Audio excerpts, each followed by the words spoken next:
is so good for keto bread that it just defies imagination. It can be either like a cakey type of dessert. It's a thick and heavy bread. Works good for sandwiches. It does come out kind of narrow, thin, sort of, but you can slice it opposite to what you would slice. Instead of slicing up and down, slice it like this, and you get a couple of slices out of it. Or you can slice it the narrow way for using with foods and meals. The best thing about it, it's one of the few keto breads out there that does not taste eggy. There are eggs in it, but it doesn't have that eggy texture or taste. It is a real bread taste, and it is so easy to make. It takes just minutes. You don't even have to use the oven. I will show you at the end of this video where I did an experiment, because I've never made it in the oven before. And I thought, well, I'd like to make it in little like muffin type servings in like a muffin shape, but the only muffin pan I have goes in the oven. So I tried it. Stay tuned, because it actually worked really well. But the keto bread is so fast and so easy in the microwave. It's not even, it's crazy. So here we go. The first things you're going to need are a few ingredients. You're going to need almond flour and coconut flour and flaxseed meal. It's a powder. You can use the flax seeds themselves, and that works too. I did that for quite a while when I first started. That works too, but the meal actually makes it more incorporated with the other flours. Baking powder, eggs, and butter. That's all you need. That is all of the ingredients. And yes, those flours are more expensive than regular baking flours you buy in the store, regular, the 1 pound bag of baking flour. But it lasts a long time, because as you'll see here, you don't use much. You use a 1/4 cup of the almond flour, a 1/4 cup of the coconut flour, and a 1/4 cup of the flaxseed meal.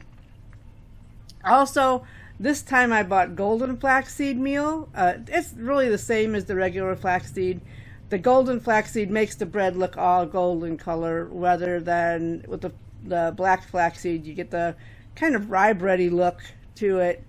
Either way, they taste actually exactly identical, and they cook the same. Everything works the same. So the flaxseed can be either the black.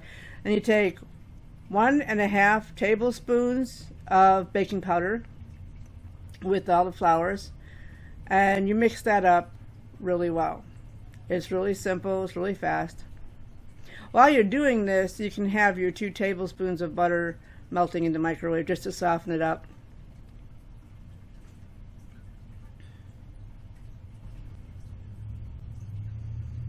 Now you add 4 eggs to that. Now I told you there's quite a few eggs in this, but it does not taste eggy. And if you try to cut down the eggs, you end up with a bread that's really thick and heavy. And you just dump all the flour, dry mixture into that. And you can, if you want, add a little salt, pink Himalayan salt or sea salt to the mix if you want to preserve it a little bit longer. But this lasts in the refrigerator for easily a week. We've had it in a week and used it, and no difference in taste, no problems with it. Probably longer, but it's never lasted longer for us. Go figure. And you can also freeze it, but make sure it's sealed really tight with no air in the package, otherwise you'll get a lot of condensation and mushy, soggy bread. But if you want it to last maybe a little bit longer, and you think it might be a little safer to have a little bit of a preservative in there, you put a little salt in it, but just for the plain recipe, no.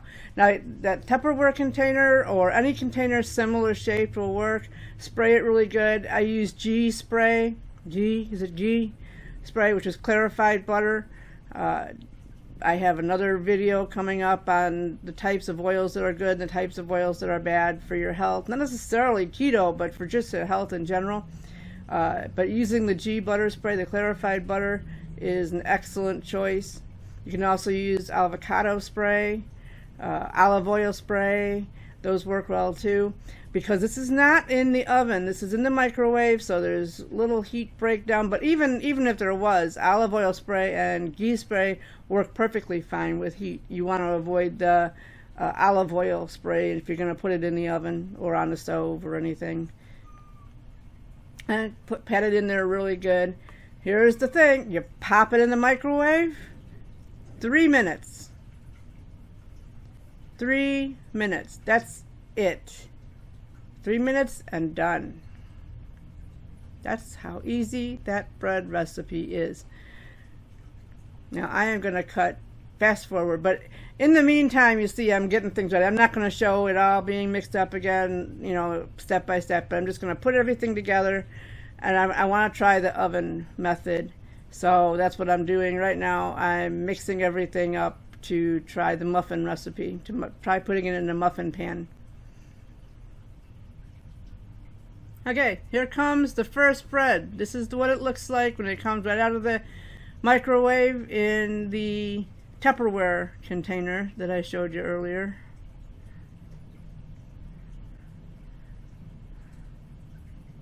Plop it out on a plate. There she goes. Now that, if you look, when you take it out of the microwave, check to make sure it's all the way done. That one probably could have used another 30 seconds in the microwave in that one little spot. I think I had too much spray in the bottom of the thing. Alright, here comes the muffin pan. It's just a cupcake pan.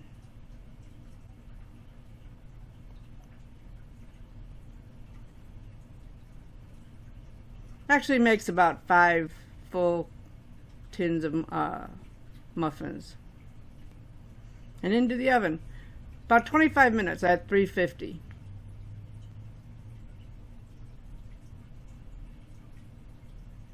There they are.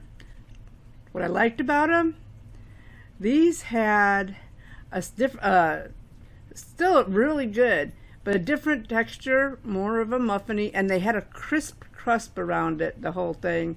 Not heavy or dark, but just enough of a crunchy type of a crust that it just was a whole different experience from the bread, but really good. I'm going to do this quite often.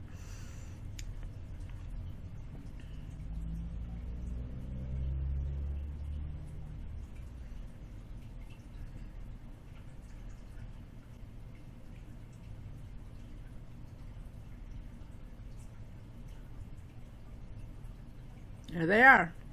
Simple and easy.